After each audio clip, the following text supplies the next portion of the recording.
Hello and welcome to the Science Fiction and Fantasy Factory. I'm your host, Mookie Spitz, and I'm thrilled to have the writer, Daniel P. Douglas, in the factory today. Welcome aboard, guys. You guys are actually identical twins, Phil and Paul Garver. All got the brains. I think I got the looks. I don't know, something like that. Well, I don't know. I think Phil is my evil twin. That's how I like to think of him. Yeah, like the Pet Shop Boys, right? You guys kind of complement each other. Yeah. How did it come to be that you guys write together? You obviously have the pseudonym, and you've done it successfully to the point where you've got a book that just listed in the top thrillers. Tell us a little bit about excitement around that book and what's precipitated this creative engine between the two of you. Well, yeah, Neural Bounty, a space western noir thriller, was recently named a finalist in the bestthrillers.com annual book awards. A great honor to be noted as a finalist. And the book, it's book 2 of our what's called the Wild Frontier Chronicles, which is meant to be kind of the Wild West in outer space. Different stories about a growing rebel movement and different characters. We have sort of this main storyline in the main books. Book 3 will be out for sure next year. And that'll focus on a key figure in the resistance. And then we have sort of this expanded universe thing going on with Wild Frontier Chronicles, which would be more standalone kind of stories, different aspects of the universe the story that's being told. And so there's a book in that's already out. It's kind of just a general reference kind of book, but the to make people help them to understand the universe that in which the stories are going to be told and that sort of thing. And then the next standalone is called Proxy Access. It's a sort of a hacker story about a female hacker who's under the thumb of Galactic Federation intelligence to do spying on behalf of them in order to pay off her, basically her criminal punishment for hacking into some Federation systems. And so I love how broad your palette is. You've got the space opera, space science fiction, Western opera that you just described. You've got thrillers. You've got historical narratives. You guys write screenplays. Used to. Yeah, used to. Yeah. So, can you tell us a little bit about your writing dynamic? You write under the singular pseudonym. Mm-hmm. How do you do it? The writers of The Expanse, for example, they write chapter to chapter, as I understand it. They're a writing duo as well. And, one guy writes the even chapters. The other guy apparently writes the odd ones. And they pass it back and forth. So that's far more organized than we are about. Yeah. That actually sounds really familiar to our original work. The St. Mary Project, which we, worked on beginning in the late 90s and eventually published it about 10, 12 years ago. But we did that that was our first collaboration. That's where Daniel P. Douglas was born. And in fact, I have very vivid memories of, today was my day to write. Phil wrote yesterday, so it's my day. And we had certain word count targets and things like that. And although we had kind of general agreement on where the story was going, we had pretty much free reign each day to kind of write, the next chapter or whatever it happened to be. And so eventually that produced Daniel's first work, Truth Insurrected, which is essentially a sort of UFO conspiracy thriller. At the time, you could have thought of it as a Tom Clancy meets X-Files, that kind of thing. So, and of course, we were really into the X-Files, but Daniel was born out of necessity, and it is actually a combination of our middle names. I am Paul Daniel, and Phil is Phil Douglas, and the P stands for Paul and Phil.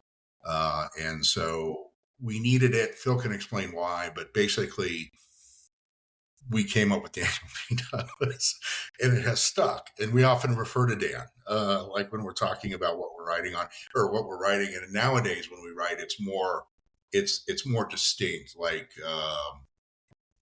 I'll write, or Phil will write a whole piece, right, and then the other will edit, make suggestions and other changes. So it's not as piecemeal. Nuts and bolts, like taking turns kind of thing. It's more of a collaboration, writing. I grew up an only child, so in ways I'm the opposite of you guys. It's just me, myself, and I, right? And you guys are technically genetically identical. I mean, the human body is way more complex than just our coding. Mm-hmm. And everything from, nutrition you got from your mom, etc., influence divergence between the two of you. But you guys are identical twins. And I've known various sets of identical twins, and they seem to fall into two categories from my limited experience. They're identical twins who mimic every aspect of each other. They're almost unable to be differentiated. And there are other sets of identical twins where they conscientiously differentiate from each other just so that they could be their own person. You guys seem to have a different look. I'm assuming you're maybe in the latter category, but you have this synergy going where you could write together and you're of like minds, and you both have a passion for writing, creativity, science fiction, fantasy. Can you tell our listeners and viewers a little bit about this unique dynamic that you guys have as identical twins? Well, as I often will tell people, Paul and I, we've been together since before birth, so there's been that constant companionship, yes, lifelong.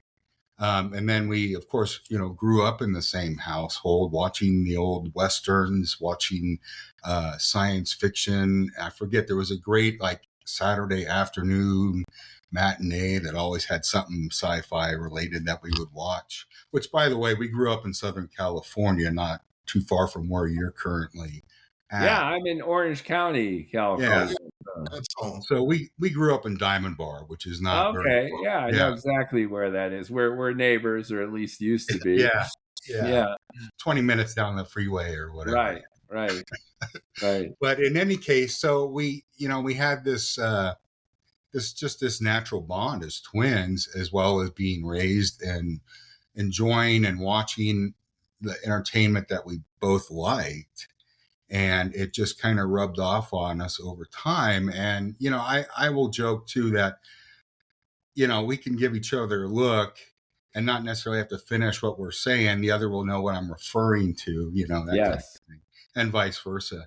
And we'll laugh about it. And people be like, something must be funny or whatever. But I think just having that strong bond since before birth, basically, that has helped us reach where we are as far as a collaboration. And I think another part of that is the fact that our parents, we benefited from something our parents did. And I say benefited because I think it speaks to a little bit of our individuation, that, after a certain point when we were really young, we stopped wearing the same clothes, matching outfits, and stopped. In fact, I have vivid memories of kindergarten and him going to one and me going to another. They did put us together, which was good. It allowed us to kind of develop our own identities, our own friends, our own, activities, to the point where I would say we pretty much had mostly our own lives that we've led, have always remained connected. And because of a lot of the shared interests and activities, I mean, we played soccer together in Little League and had a lot of the same friends, but we also had different friends and different interests, and pursued those without regard to whether, our twin was doing it or not. Mhm.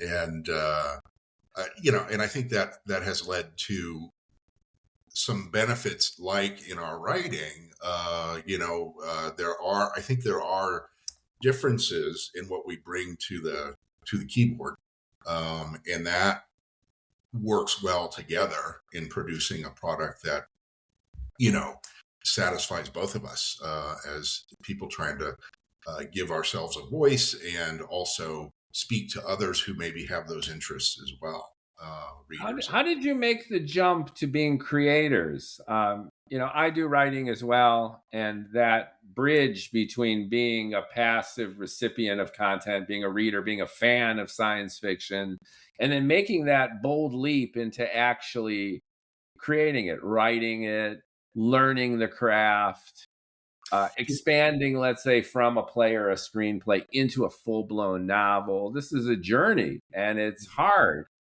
Yeah. Which one of you triggered this? Was it a synergistic kind of moment and an epiphany, or did one or the other of you suggest that you make that leap? I think, we always had creative impulses. I remember using our dad's 8mm movie camera, to make little movies, in the backyard or whatever. And I think, we were fed a steady diet of movies and television, and, we're of that era, and Star Trek and Star Wars and all of these things. In fact, I think for me, speaking for myself, what led to kind of seeking outlets for that creativity was, well, I just hate to say it, I hate to think what kind of person I would be without Steven Spielberg or George Lucas or others like that in my life, because what a dry desert of a life that would be. But those things were feeding our imaginations, right, and giving us just an endless sense of possibility. And maybe some of it too is kind of like the bumblebee, right? The bumblebee flies under the force of its own ignorance, right? Because it doesn't know that its wings are too small for it to fly, but it still flies, right? And I think for us, because we just had such a personal passion for this, that we kind of flew under the force of our own need to create and to tell a story, right? Storytelling is huge, as far as humans go. And I think we were just, because of all the various influences, we needed a way to put that out there, or find a way to put it out there. Yeah. And, for me, I've always felt this, just this inherent desire to be creative. For a long time, I used to just kind of daydream about, gosh, I would love to be a writer someday, and write. But that's a hard road. It's hard work. And kind of filling the gap until that time actually happened. I got into like computer graphics. I would do these, computer design things, just different pictures or posters or whatever, as well as photography was a big thing we did as youngsters too. And so there's always been this, for me, just this inherent desire to fulfill this creative side that has always kind of just been there. And certainly, growing up in the era of, we were like 12 years old when Star Wars came out in 1977, and sitting in that movie, we're all about the same boomer Gen X cusp, right? Yeah, Gen X for sure, right on that edge. Yeah, exactly. Yeah. And that Star Destroyer, to this day is this memory that has instilled a sense of, I don't know, creativity, wonder, whatever you want to call it. But it was thrilling to be a part of that and enjoying those films, as well as Spielberg and other movies as well that came out during that sort of those formative, preteen and then into the teen years or whatever. It was inspiring. So who made that leap? Someone had to put pen to paper, fingers to keyboard. Which one of you said, "Hey, I got a little spec sheet. Here's a little synopsis. Here's a few lines of dialogue. What do you think?"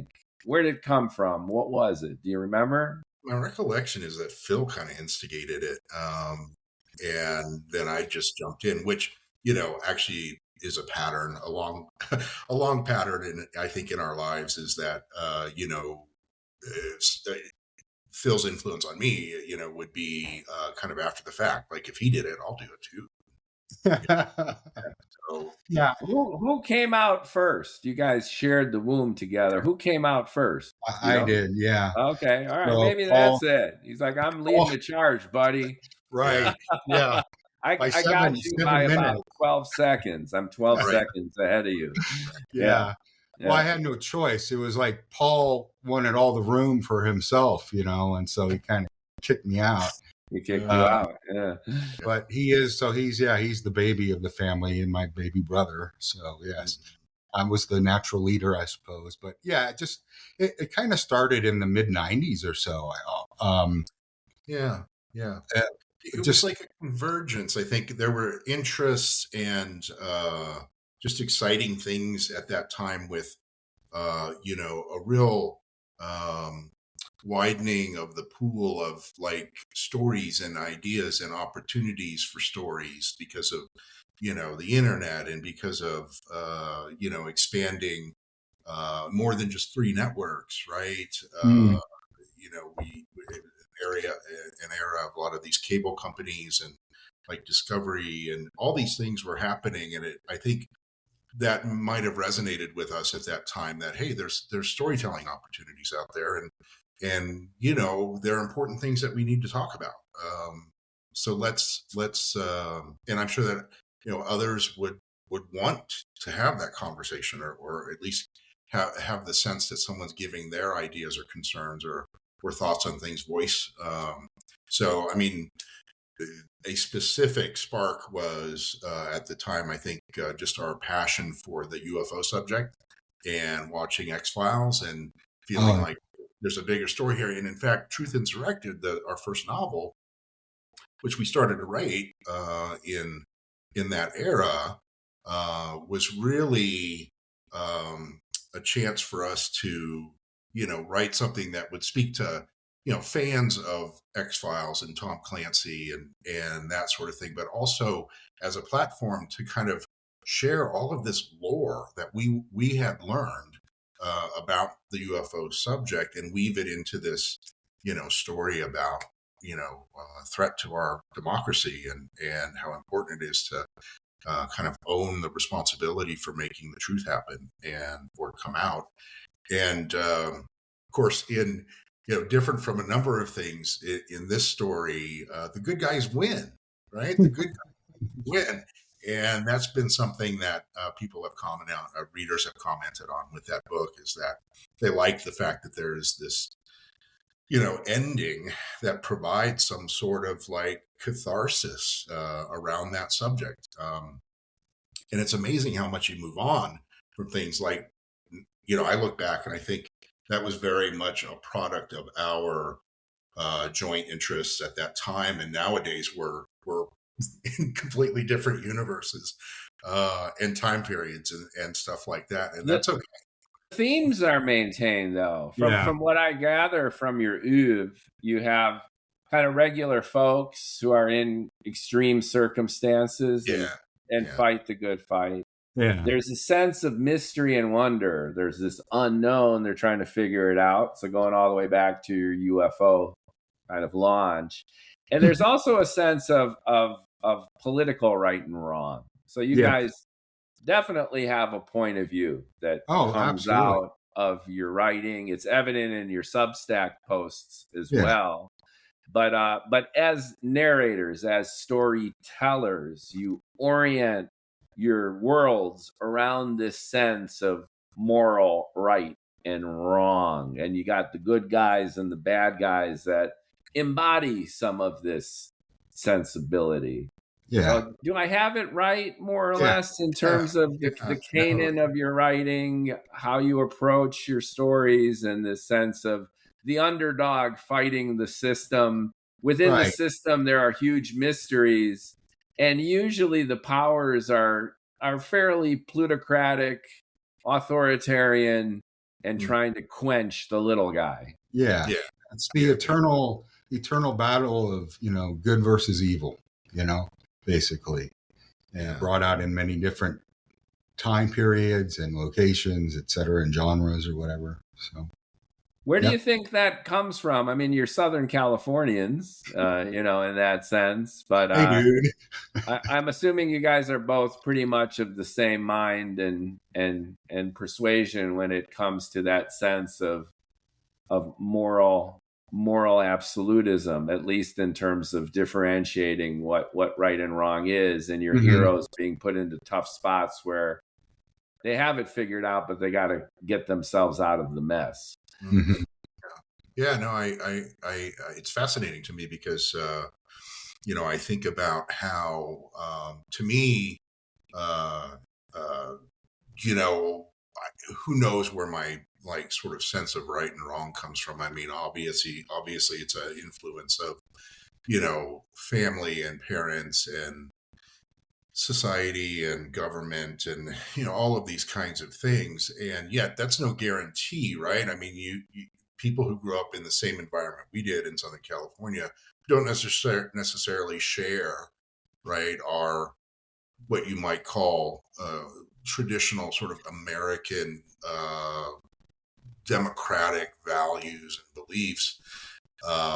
And it makes me wonder why. But in the meantime, the more important thing is the stories that we write speak to that struggle that is always going to be there. In a pluralistic society, you're going to have these tensions that Mm-hmm. play out: racism, bigotry, greed, power, all of that kind of thing. People being disenfranchised or being steamrolled because they're weak, compared to the opposition.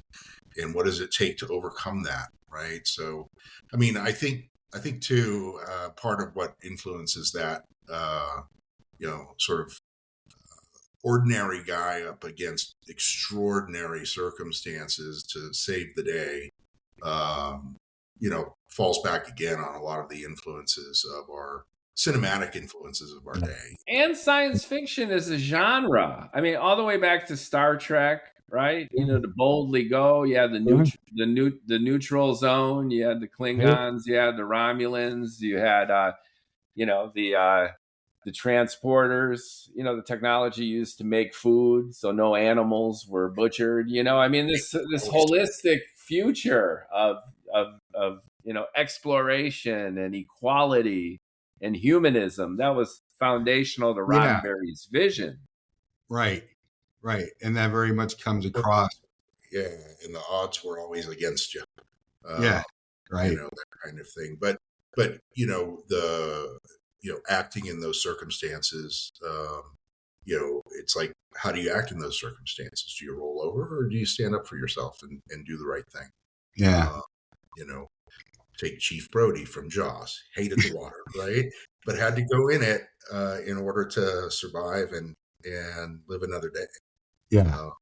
And Your prose style is very direct, and it's a little bit whimsical, and you guys convey having fun with your writing. I hope so. You're liberal with names and kind of world building. You don't seem to worry too much about what would be considered hard science fiction. No. You just kind of like, you set it up, and then you just roll with it. Is this another fair assessment of your writing, especially for science fiction? Yeah, absolutely. I don't pretend to be scientific enough to write hard science fiction. There might be some light details here and there of some things and how things function or whatever, but it's not, for me, that's not what's important. What's important is the human story at the core of whatever we write. It has to be a human story, because that's where the real stakes are, not in whether or not the science is working. I mean, that can be a part of it, but there has to be a human element that makes it the science succeed or not, or whatever, or overcome, whatever the case may be. And it's reflective of our culture too. So you get right to the story, you're character focused. You have a very definitive and well articulated and emotionally passionate point of view. Yeah. Our politics and our culture tend to oscillate radically between extremes in our culture, our country. How do you think that's been reflected in your writing? Because you guys cover a lot of ground. You have 8, 9 books out covering various genres. You've got, it seems like, at least a couple, 3 franchises going with, your Richter. Too many. Yeah, you got a lot going on. You guys are dipping your toes in multiple genres. You have multiple heroes. You have multiple threads. How's our crazy American life being reflected in your books? No, it's a great question. I mean, I think part of the reason I enjoy writing the Richter's War series is that it gives, so Richter's War is about Gino Richter, who is somewhat of a hard-boiled private detective in Los Angeles during World War II. And there's a reason that he's not fighting on the front. He's had some sort of medical condition prevent him from being able to, fight the Nazis or, serve in the Pacific. Well, he still fights the Nazis, though, because it turns out LA is a hotbed of supernatural forces and the Nazis trying to kind of use that to their advantage. And in fact, Richter's War is kind of a Sam Spade meets Raiders of the Lost Ark series. X-Files, yeah. X-Files, yeah. A little bit of Wolfenstein in there, too. And so, for Richter, he has his own story. He's the son of German immigrants. He's a native-born American, but a son of German immigrants, and has faced, especially when he was younger, hostility because of his German background, being, seen racism, basically bigotry, and but he also begins to see it in life in Los Angeles toward, Blacks, toward Hispanics, and toward others, and yet he's supposedly fighting for. He works for the War Department, investigating Nazi spies and so forth. He's supposed to be fighting for these American ideals and protecting them, and he sees them, day to day, in little and big ways, squandered, or a lot of hypocrisy around them, and so. That setting allows for a lot to come out in terms of what does it mean to be an American? What are we doing to protect our democracy? What's our role in protecting that democracy?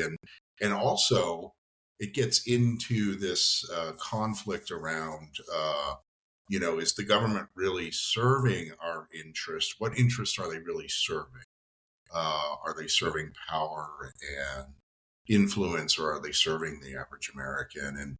And there's tension there because he begins to see how, through his boss, who works for the War Department, that the country's kind of using Gino, not so much to stop the Nazis, but to maybe harness the powers that the Nazis are trying to harness too.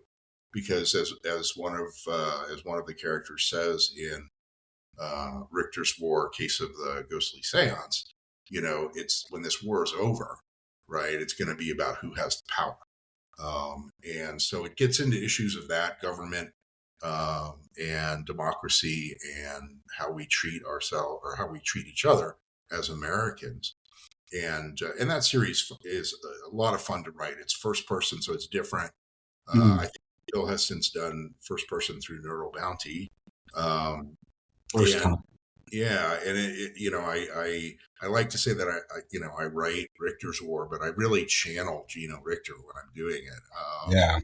He's telling this story about unbelievable stuff happening in Los Angeles during the war, but he's also seeing things that really concern him as this warrior for law and order and justice. It's got a bit of a James Ellroy, hard-boiled LA kind of feel, it sounds like. Some of it. And he was fascinated by conspiracy theories, and then he also recognized that at the highest echelons of power, there's a sense of homogeneity, right? Like the Nazis and the American government, pure evil, pure good, but really it's all about pure power at the end of the day. Yeah.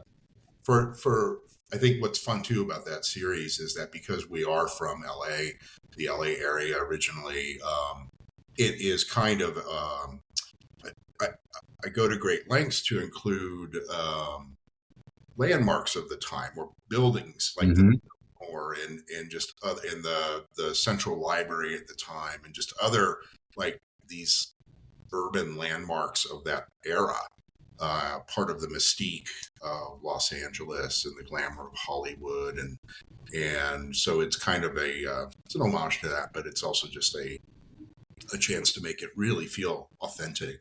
A lot of it takes place in, like on the streets of LA and in different places, San Pedro and the harbor, and, because it was a very important place during the war, and, in terms of manufacturing and shipping and all of that. So it has a real, flavor of the time imbued in it. And it's kind of a challenge to ensure that happens each time, because it is a historical piece. And I wanted to be authentic as I can. And parallels to today as well. I mean, there was a strong isolationist bent going on. Charles Lindbergh. Right. There was a lot of pro-Nazi stuff. There's a big pro-Nazi rally in New York in Madison Square Garden. Right. Just before the war. So we were a conflicted, twisted nation throughout our history. And and in World War II, it seems you guys have focused on an era where these extremes are highlighted in a way that really bring out the best and worst in us. Right. Well, in fact, I sort of intentionally did this. One of the lines from Richter in the last story, Ghostly Seance, was him raising the question because of what he sees in terms of injustice and bigotry and racism. It's like, right now we're fighting against the Nazis, but he wonders, when are we going to be fighting with them? And so I think that's a pertinent question that he legitimately had reason to ask, but it certainly is a legitimate question nowadays too. Well, we took all their scientists that we could grab. Werner von Braun, the developer of the Saturn V rocket. It was based on the V2 technology that he had developed for the Nazis. Yeah. And, he could have been a Nazi, no big deal. He had the know-how. Let's grab him before the Soviets can get him. Yep. So what you're saying is borne out by history. Well, and that moral ambiguity plays really well into noir, which, is, an area that we're getting into, Phil's getting into heavily. In fact, I worry about him, but no, I'm kidding. Noir. He had a full head of hair before the project started. He's got my barber, so we got that. There's a story behind this as well, but anyways, along the same lines as a different sort of outlook is how the Wild Frontier Chronicles, our science fiction series, started. It started with what became Smuggler's Rebellion, the book one of the series, but for me it was what the impetus was seeing just the awful stories coming out of Iran about women being tortured and executed for reasons of just having their own, wanting to be independent or having their own opinions or whatever, and being accused of crimes and therefore tortured or executed. And so that was sort of the impetus of that. And then, seeing how things progressed in our own country with concerns about a more authoritarian kind of perspective growing in our country, then that also contributed to sort of the political structure in that how that series universe is constructed, where you have the Galactic Federation, which is considered, the good guys in a sense, but they're not without their issues as well. And then you have in the Wild Frontier Chronicles another empire or government referred to as the Androssian Republic, which is more the authoritarian, fascist type of regime that represents one of the three major empires or governments within the structure of the series. That Smuggler's Rebellion, initially grew out of with the idea of a women's resistance to being treated as second-class citizens or oppressed and that sort of thing. In the structure, in the storyline of the series, it's grown from what's called the Women's Freedom Alliance into simply Freedom Alliance, because the resistance has grown to the point where it's not just about women; it's about all people,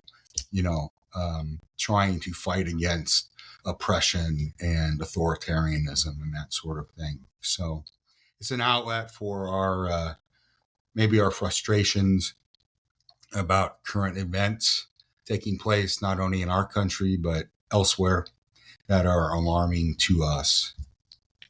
Yeah, that's been, again, the role of science fiction is kind of a catharsis for society, to let it out, and for good writers to really channel their own frustration and also society's frustrations with the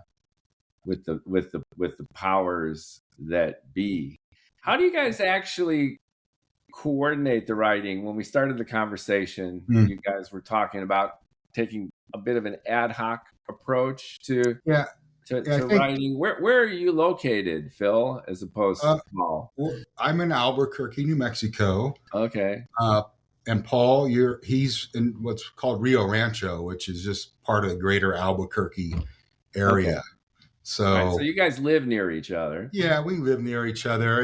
And although we don't see each other regularly, we do email quite regularly, especially as it pertains to writing stuff. But, at its core nowadays, we've developed this approach where one of us will write a story or, the bulk of a story, and then hand it off to the other one to kind of edit and polish and then kind of go from there. So every book nowadays, basically, or every short story, has basically a writer, one of us, and an editor. So you have an owner. So that's how you guys kind of deal it out, right? So it sounds like Richter is owned by Paul. Yeah, hands off, man. Yeah, hands off. Don't be doing anything with Richter, Phil. I mean, Phil could, if he wanted to, but it becomes a very personal thing, right? Mookie, you probably noticed this as a writer. It comes, I don't know if it's true or not. I heard a quotation once that was attributed to Hemingway about, the writing is, basically typing and you just sort of bleed all over the keyboard or something like that, right? It's coming from within you. Yeah. And even though Phil and I have a very, it's like I tried to rewrite the ending to Smuggler's Rebellion and Phil rejected it. Don't touch my ending. But we communicate back and forth. And in fact, we'll be having an anthology of our short stories coming out early in 2026, if not, well, it probably won't be sooner, but in early 2026, that is throughout, right, our individual stories, but collaborative throughout. And the way we did that was obviously, well, maybe not obviously, but it's like, okay, he'd write a story, send it to me. I would look at it, make changes, suggestions. He would finalize it, vice versa. So it's going to be different. It's, short stories in this case, but the approach is the same. And you'll notice a lot of the, similar sorts of themes and multi-genre, cross-genre blending of things. and you know, it includes flash fiction as well as longer short Yeah. stories. But yeah, that's a great example of how this mode, this operandus, modus operandi, whatever it's called, or MO, is MO. Yeah. kind of cross, you know, collaboration with each other, basically. Yeah. And what about your artwork, your marketing? You have a wonderful website. Oh, It's got the animation, it's fun, it's interactive. Your yeah. newsletter pops out. From a marketing point of view, you guys have that engine going on. And how do you decide on covers? Who does your covers? Your covers are striking and very professional Thanks. and looking good. Well, you know,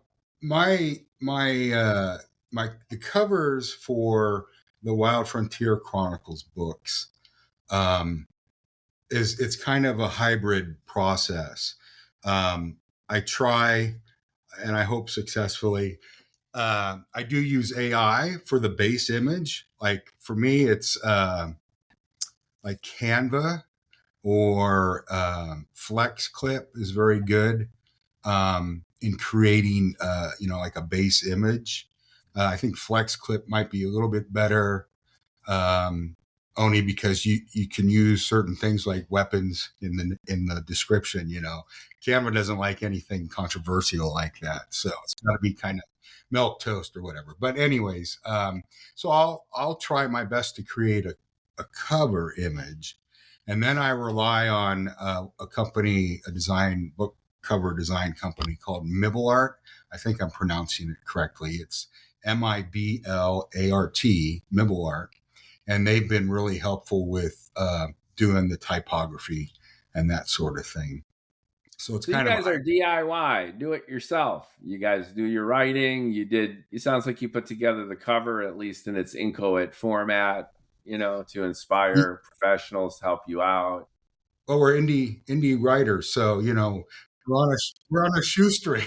That DIY spirit. I mean, I'm in it to win it with you guys in my Yeah, own way, which is just you know, do it yourself. You're empowered, but then the onus of marketing falls on our shoulders too.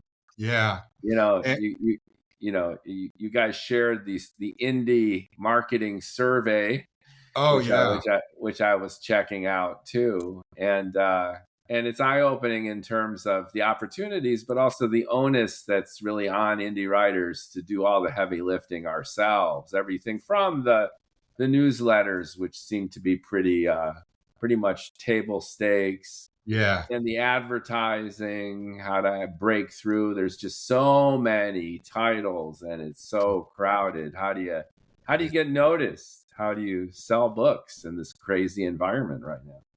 Well, again, it's a kind of a variety of different things. You know, you mentioned the website, and I actually had some extra money last year and got a professional involved in helping us with the upgrade to our pre-existing website and to make it snazzy like it is. It's snazzy for indie writers. You guys win. Well, thanks.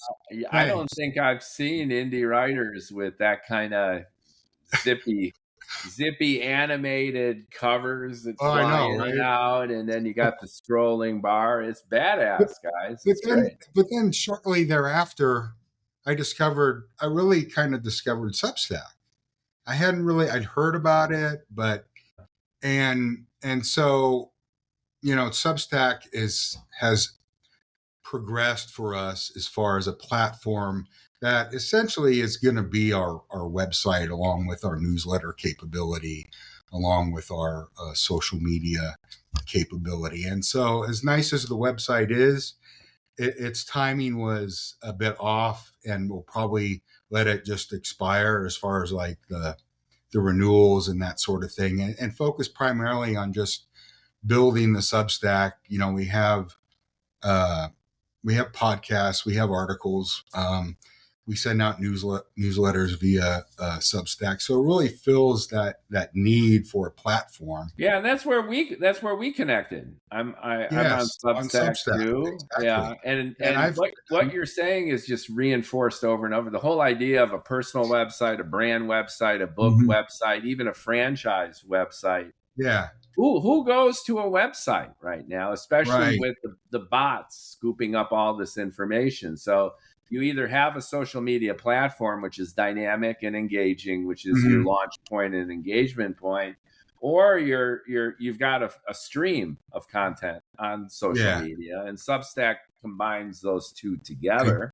exactly. Yeah, So yeah, Yeah, I think it's a it's a lot like different world than it was only a few years ago. absolutely. And I think for us, right? I mean, our thought was way back when we had that, novel, Truth Insurrected. I think our thought was, well, we have a book, it'll sell, right? And and as our craft has evolved and developed, so has our kind of knowledge and skill and ability when it comes to the marketing side of things. And a big part of it is staying on top of what's changing and what are kind of the foundational things that we need in place and keeping things fresh and updated and active and all of that. In fact, I think for me, part of the fun of what we do is the kind of self-publishing, self-promotion side of things. I mean, sure, I envision eventually we'll probably have, one or two things traditionally published. We'll see.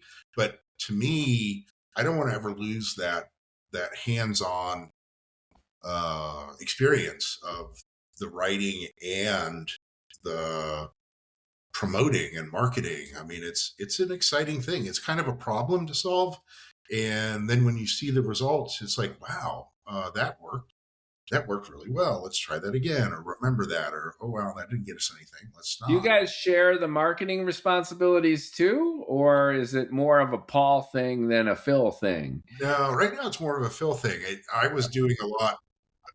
It seems to go in cycles, right? So yeah, when he's Right. busy with marketing, I'm not. And then when I've been busy with marketing, he's doing whatever. So it kind of goes in cycles. And I think if we could ever kind of work more together on that it would go further.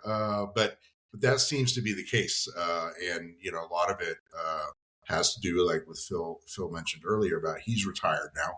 I'm still working and in the midst of, all of that. So my availability for certain things is far less. And so he's taken this on, and I think he has shown a lot of interest in Substack and what's happening with that and new things to try. Whereas earlier, before he came more into that, I was heavily involved in developing our email list through different, I guess you call them sites or services like Book Funnel and Story Origin, and that was real. That started to make a difference too, because as independent publisher of your stuff, or in being an independent author, having an email list is like the key to survival. Yeah, that's table stakes. Absolutely. I've been publishing on Medium for a few years, but that's kind of bullshit, frankly. It's just kind of generic, and cutting through the noise there is a pain. uh-huh. And I think having your own email list and then jumping onto a platform like Substack is a little bit more contemporary, more effective Yeah. for sure. Yeah. The some of the other marketing things, like written word media has a variety of different ways to generate interest in your books or stories, whatever, because they have opportunities to get on there what they call bargain booksy or free booksy. That's you pay to have your book basically advertised through them to reach a number of readers, thousands upon thousands of potential readers, and so we do use them quite a bit for promotion, price promotions, and that sort of thing. We recently And this is a little more pricey and is probably cost prohibitive to a number of people who are indie authors. But BookBub, um, we used them recently to promote Smuggler's Rebellion, and that was just a huge success. Not only in terms of ebook sales for Smuggler's Rebellion, but also book 2, Neural Bounty, and as well as the one sort of standalone reference guide that's out there. Yeah, well. Congrats. It's a good Thanks. feeling to get a hit. You guys have a very diverse oeuvre, though. You guys have the Western space opera, and then you have the Richter in L.A. Is that sometimes disorienting or difficult? Because when people think about you guys, they don't think a particular type of style or genre or approach. Well, we're identical twins born under the sign of the twin. So we have these. You guys are Gemini?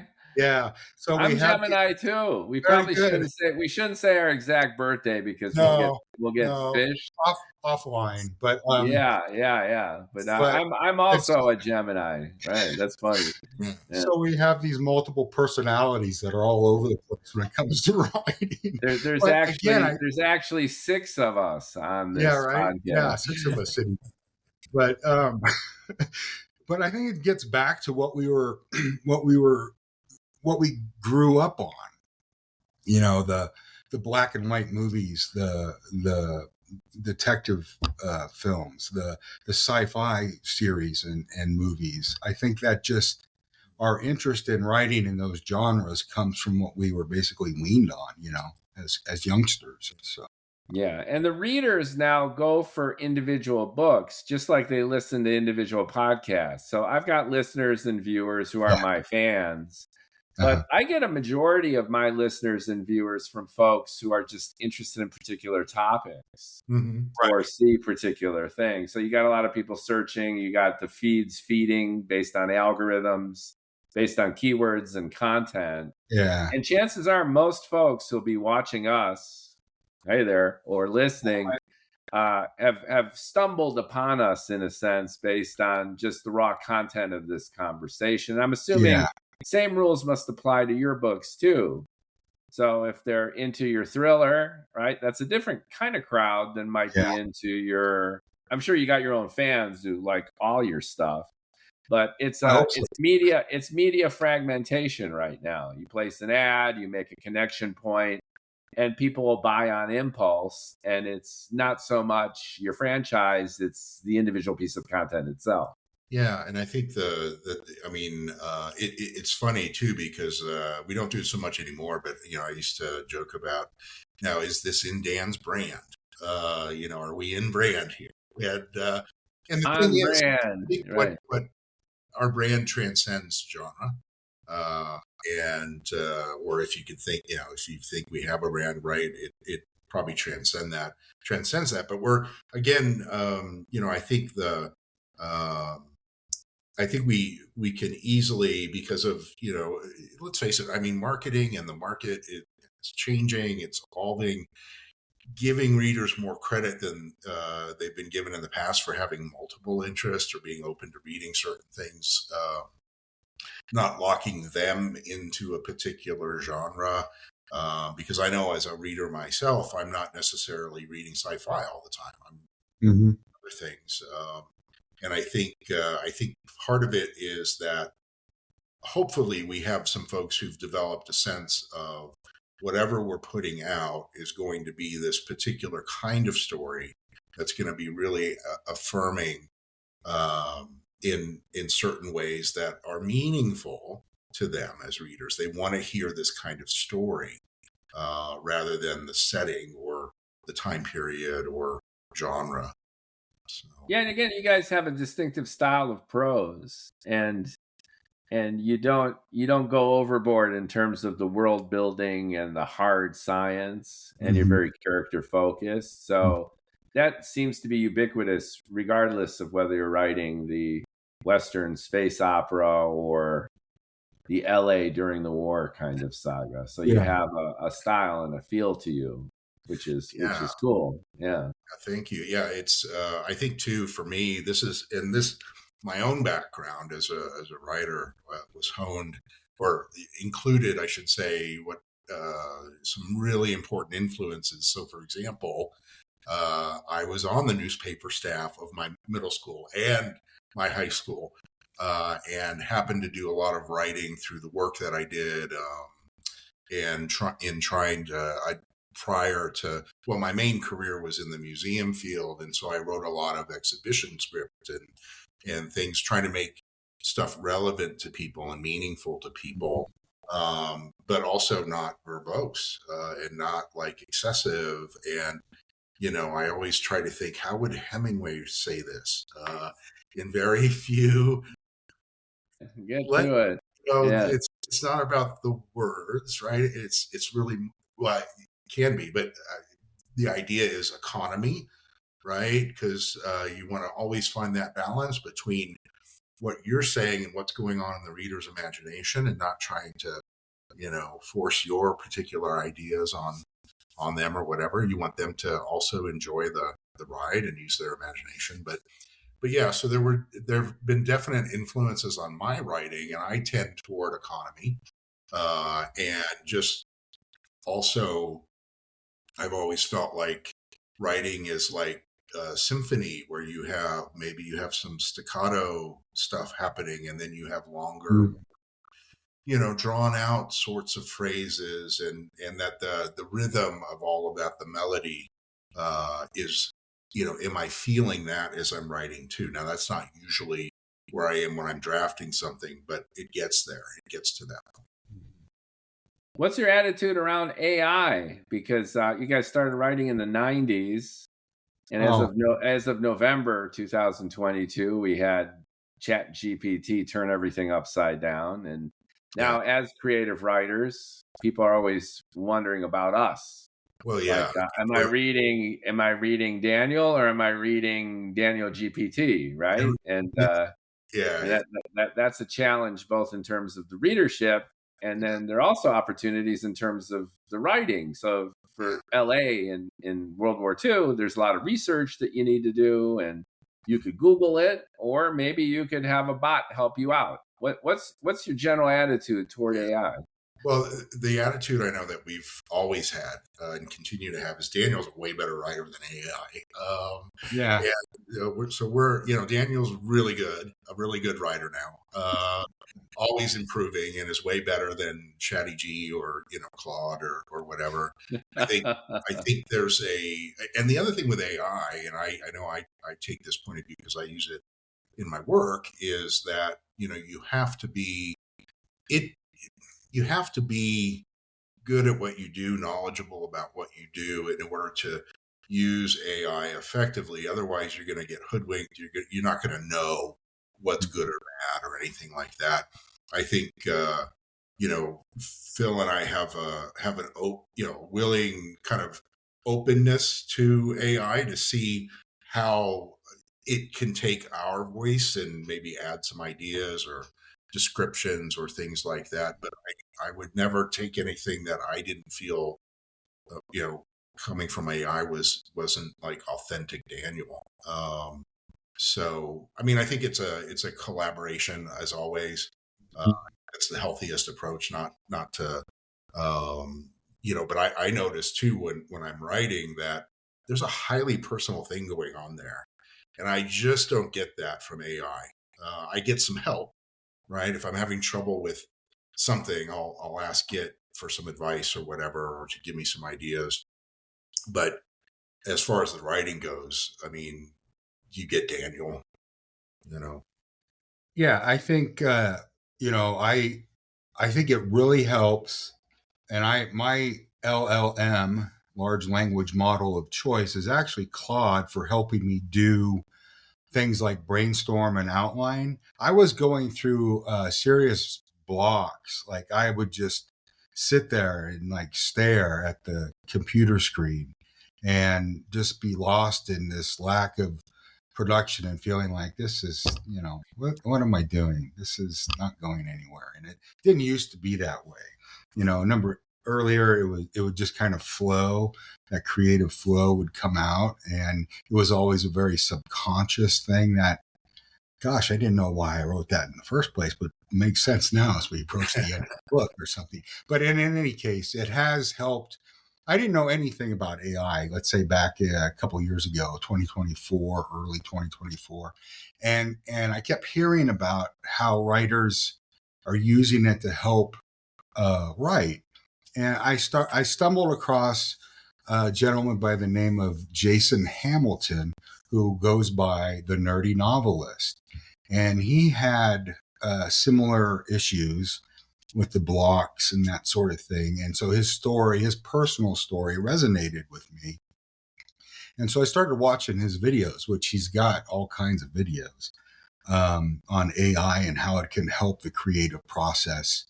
And from that, I learned more about it and started experimenting with, okay, I need, if I can write to a structure, that's what I need. I can write to what this chapter should look like. And that's where AI helped me get through the blocks and that sort of thing. It does help with editing. There's different tools out there, including the large language models that can help with editing.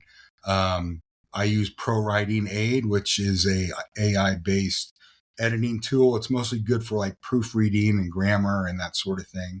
But I usually, do that as well. And it's very helpful. Because again, you've got to, indie authors don't have the funds necessarily to be paying for editors. It can get quite expensive.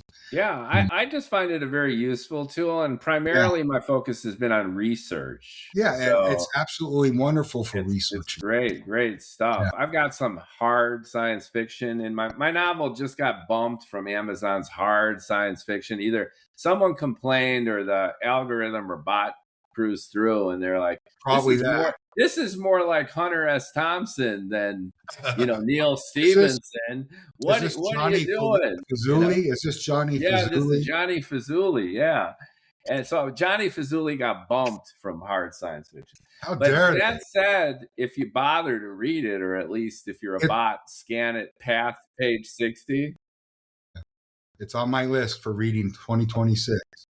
Yeah. No, I want to read it. It looks totally unique, and funny. Yeah. Well, I hope you enjoy it. It's kind of Hunter S. Thompson meets William Gibson meets a little Douglas Adams, if you want to characterize that sounds great in that kind of way. And when I really dove deep, the bots helped me do a lot of research that would have taken me 5 times, 10 times as long to really dig up when I needed it to dig up. So it was useful. It didn't write for me, but it was like a super Google for me writing Johnny. Yeah. It really helped. It can help a creator, a writer in particular, be more efficient and productive.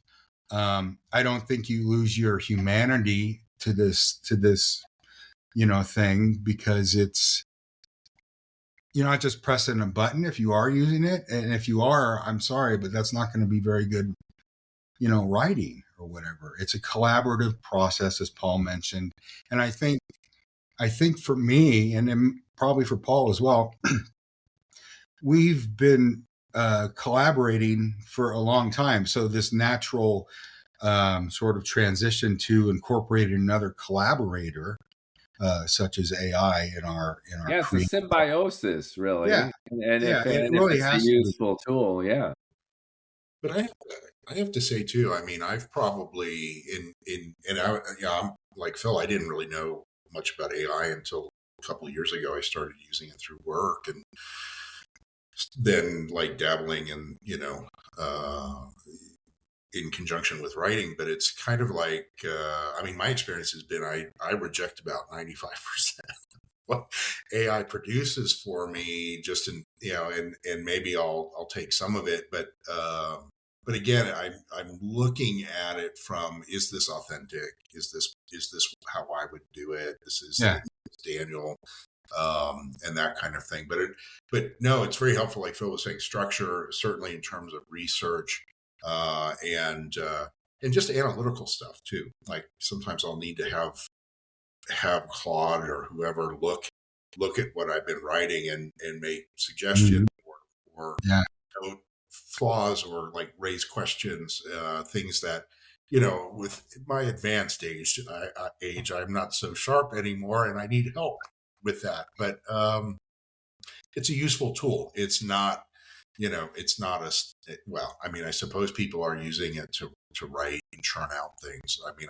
I think didn't the word slop just be the name? It was just named the word of the year by Webster. It's actually perfect. It's such an oxymoron because, the investor community is pouring trillions, thousands of billions of dollars into this industry. Yeah. And you're associating that technical know-how, stochastic, architecture with matrix math, and the transformer is super complicated technology. And then you're associating the word slop with it. It's the perfect oxymoron kind of term. But the best compliment I got in my reviews on Amazon, someone went up there and said that this book is the last book before the AI slop takes over. So there was an acknowledgement by just reading the book that AI did not write Johnny Fazzulli, that it really came from here, and I thought that was a great compliment. Yeah. And to your point, guys, I did use AI to research and make sure that my shit was accurate, but storytelling has to come from us. Yeah, and it needs to be passion. I get it. I mean, hard science fiction is rough. I mean, I think the only time I ever dipped my toe into it was with Showdown at Jupiter's Edge, the first of the Maxo Magnavir. I love that name, Maxo. Yeah, Maxo Magnavir, space opera. And I was looking for just different. Of course, I didn't use AI then. I was still using just kind of the internet and the list of returns from internet searches. But I was looking for something other than hyperspace. I was looking for what's another way that we might figure out how to get around really fast. And that's where I stumbled across the idea that maybe it's a holographic universe that we occupy. And there's all kinds of fascinating stuff around that. And I felt comfortable developing a propulsion system around that concept, but only so far because there's so many unanswered questions. And I figured I don't need to answer those questions. I could just, as long as it sounds cool. I have the same dilemma in Johnny. I need faster than light travel, right? Yeah. As part of the centerpiece for the plot to work. And this is actually a foreshadowing of the book to come. And I have a vignette where Johnny needs to get to where he needs to go. So I did research, and there's something called the Alcubierre drive, which warps space-time in front and behind the ship. So it's kind of cruising through the current of space-time, if you will. Yeah. And then I used Chatty to really create the environment of what it would be like actually being in a ship like this. Yeah, and cool. I put Johnny in the ship, and it helped me construct the lived experience of faster than light travel based on this ship that uses negative matter and blah, blah, blah. Right. And it really made the vignette really colorful. Sure. And I would have had to have read a dozen research papers and explored, 3 times as many websites just to cobble it together. And it helped me along. So what would have taken 2 weeks to write took an afternoon. And I give full credit to anyone who takes on doing hard science fiction. That's not in Dan's brand, thankfully. But well, that's what I mean. That's not your style at all. And it need not be. It doesn't have to be. No. Yeah. Oh, space opera. People love space opera. Sure. They don't give a shit. You just. I was talking to other authors too about this. And you just say artificial gravity. You're done. Right. And then say faster than light travel, FTL. All right. Yeah. So it was an FTL ship. Right. You're done. You don't have to worry about time dilation, relativity theory, None of that stuff. Right. It's just happening. And people don't care. Look at most of it. I mean, Star Trek tried with warp drive and all that. Yeah. Star Wars just completely gave up, which is just they go into hyperspace. It's like going across the street to get a gallon of milk is like going across the galaxy. It amounts to the same thing. Sure. And fans do not care. They don't care at all. There might be a few that do, but we're not. Most don't though. And then you have Stanley Kubrick, with the iconic 2001, where he took hard science fiction and made it poetic. Oh, that is kind of cool. But to your point, that takes a little more effort. And if you want to go there, you go there. And Andy Weir with The Martian and now Hail Mary tries to stick with accurate science. Yeah. Right. So it's just a matter of point of view, right? My hat goes off to them, what you would like to do. Yeah. How about like repurposing content? You guys started in screenplays. It sounds like you guys have written some. Now, what about graphic novels and doing stuff like that? It doesn't appeal to you? You have no interest? I think there's an appeal. I just don't think, there's a artistic capability that would go along with that. You'd need another partner. You'd need an artist. Yeah. A third leg on your stool. Yeah. And, of course we can't afford as indie authors. That's one of those ideas that, I lie down until it goes away. It would be fun, to do something like that, but it's, is it doable? Right. We're not just sitting at our computers all day long, futzing around with words and stories. And at least I'm not, but, I think it's funny. I think for us, like this past year or two, probably mostly year, has been a year of doing a lot of short stories, which has been different for us. We did have, the first installment of Richter's War was a short story, and that goes back almost 10 years now. But then we never really went any further with short stories until just recently, and it's been a lot of fun. So we are trying different things. I think we have, more ideas than we can manage, at any one time. And that's a good problem to have. Yeah. Really and I think, one of the things that this has shown me is that you really can't keep creativity on a deadline. It has its own frame. As long as you can get stuff out the door and rope in that ADHD, settle it in. It's probably a good thing. I was over at LA Comic-Con, so a writer friend of mine invited me to fill up half her table, and that was a great experience. I was selling the Fazuli at LA Comic-Con, to mixed results, but it was a great learning experience.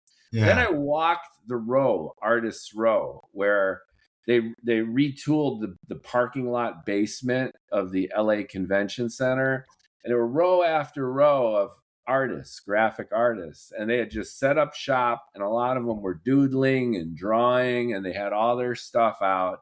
And then I thought to myself, who has the Fazuli style? If I would create a graphic novel, who nails it? And I ran into a guy, Don Aguilo, and he's a San Francisco artist, and it was Fazuli all the way. It was like airbrushed, explosive characters with these distorted kind of faces, kind of like Fear and Loathing in Las Vegas, but very contemporary and colorful. And I thought, this guy rocks. And, I don't have the 20, 30, 40 G's to pay this guy probably to make a comic. But I went up and I engaged him, and I'm going to have him on the podcast. So this is an opportunity to network and I want to promote him and get that going. Yeah. But it's definitely on my mind. And to your point, it's complex to go multimodal, to repurpose your writing and your story into another medium. But we're getting more and more visual now, right? Yeah. People are almost expecting it. And it would be so satisfying to see it come to life eventually. Right. And whether Don can do it or, whether Midjourney fakes it, Yeah. Yeah. I think we're in Consistency. exciting times, give it a whirl. Yeah. Yeah. AI with, uh, it just seems like it can be inconsistent with trying to get things to look the same across multiple. It's hard. Yeah. It's really hard. Yeah. But, hopefully that gets better and maybe that'll open up opportunities for people to Yeah, it could. include. And artists like Don, I'm sure, are infuriated by, Yeah. potential jobs being eaten up by AI. I know that there's a big Luddite anti-AI movement. I've had other writers complain where they even mention AI or they use AI on their cover and they're like shadow banned or overtly kicked Well, off. the thing, I think, I think that that's just kind of dumb. well, here's the thing, and it gets back to what I was kind of talking about earlier. As indie writers, Yeah. we have limited budgets, right? And I'm not going to pay, let's say, a graphic artist to, because I can't afford it to do Yeah. a graphic novel for us.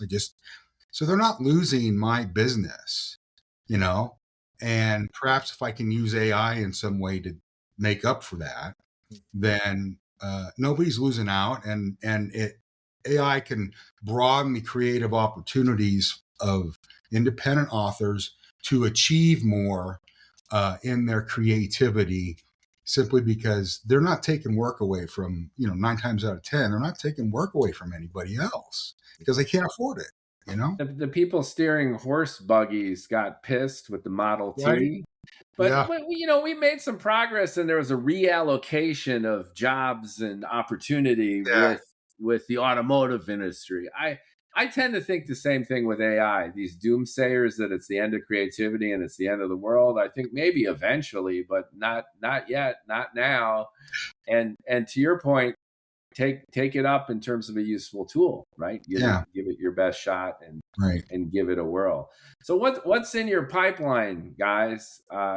You won this placement on the thriller list recently, which is nice. Yeah. That should get you some sales and some attention. Hope so. What's next in your creative, along the creative horizon for Daniel? I know that Phil's working on what's it called? Proxy access. It's part of the. Okay. So for that series, it sounds kind of king. And I've taken on this short story anthology that'll be coming out soon. But I know that for me, the getting that out will open the door to doing the next Maxo Magnavir story, and then also the next Gino Richter story, the next installment of Richter's War. And I know I had one or two other ideas that I was like toying with, but those are mostly on my mind. And it's so funny with Gino Richter. I have told Phil from time to time, it's like, Gino's calling me. I need to sit down and get this Gino Richter, energy out or something. So those are some things that I'll be working on and sending his way. That's exciting. And as far as Wild Frontier Chronicles, the working title is Proxy Access, which is a standalone book.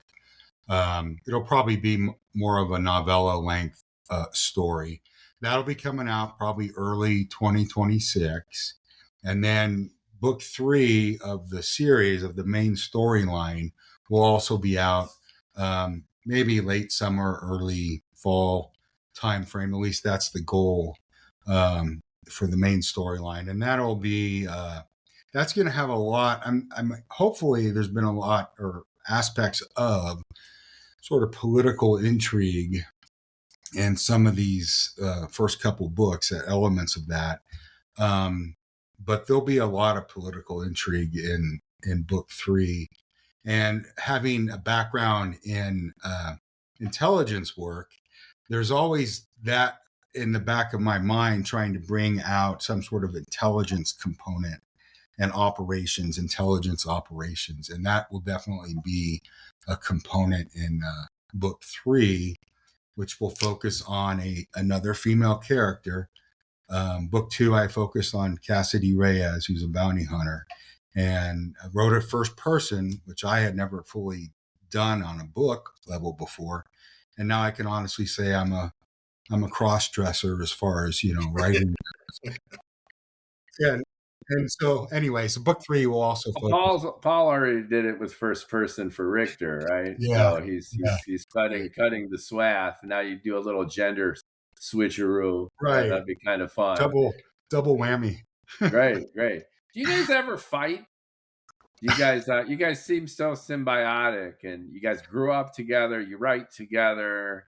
You have this partnership. I just know from partnerships, especially creative partnerships, sometimes they're challenging. I think, I remember a lot of arguments or just a lot of like disagreement around Truth Insurrected as we were writing it. But it wasn't so much one against the other. I think it was just more around direction or like where would that leave us? Where, maybe this would be better, that kind of thing. Yeah. Phil and I think, gave up our fighting days when, as teenagers. We could hurt each other at that point. So yeah. Good for you. And how do you just in terms of logistics, do one of you like to write at night, the other one in the morning? Do you guys parallel process? Like, are you guys online at the same time? Do you email ideas to each other? What's your workflow like? Just out of curiosity, being this symbiotic organism of creativity. Well, I'm more of a morning type of writer. I tend to have the energy and the focus more so in the morning. It doesn't always coincide with when Paul is writing or even when he's off of work. That aspect, that collaboration aspect, occurs on text or email or whatever when we both have time to respond. But I tend to focus my writing time in the mornings and early afternoon more so than later on in the day. Yeah. For me, I used to be more of a kind of morning writer. But now with my work schedule for the last couple of years, I find I'm writing more on my days off in the late afternoon, before dinner, kind of thing. There's something that works for me. I'm more relaxed. If on my days off, because I spend a lot of time behind a computer screen at work, I am, prone to being like getting out and doing things, and last thing I want to do is sit back down, air it out a little bit. Yeah, right. And then as the day starts to wind down, then I'll sit down and get a nice cup of tea and begin pick up where I left off, or that kind of thing. You guys collaborate in real time? Do you guys brainstorm together, like hang out in a coffee shop and riff on a book? Not so much. Interesting. I tacitly assume, just seeing you guys from afar, that you guys have the whiteboard out and you got the little index cards and you guys that you guys are working together.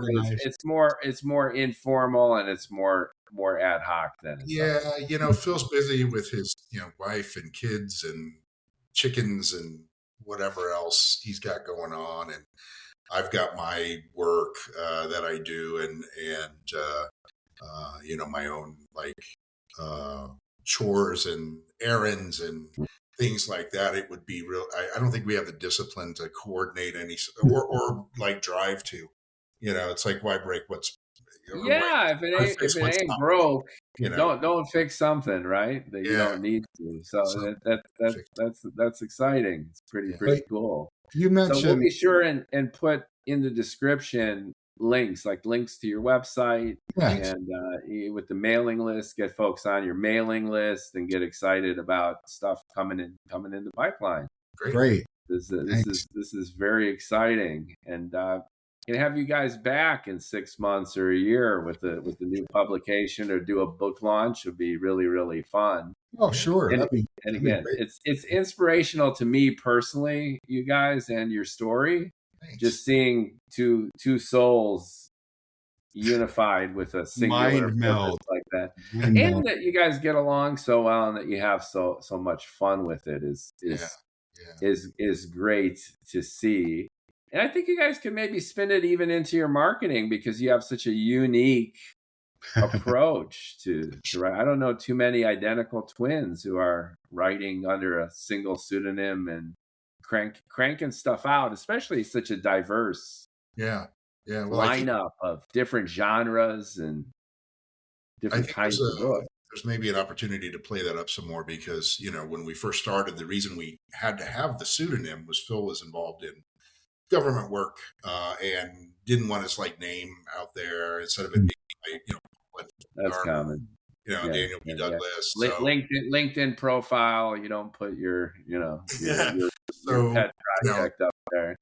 Now that has gone away, and we're being more, we still carry the moniker, Daniel P. Douglas, but that there's more of us coming out in our, publicity, or our, just different ways. I think there's opportunity there. I think people would find it interesting to hear some of that more twin side of things in this. I think so. You guys have been fascinating, and it's a great dynamic. It's really creative and fun. And I know on your page, about the author page, both you guys are there. But there might be fun ways. Have you guys been inspired by your relationship in a book? Translating your dynamic into a story or characters?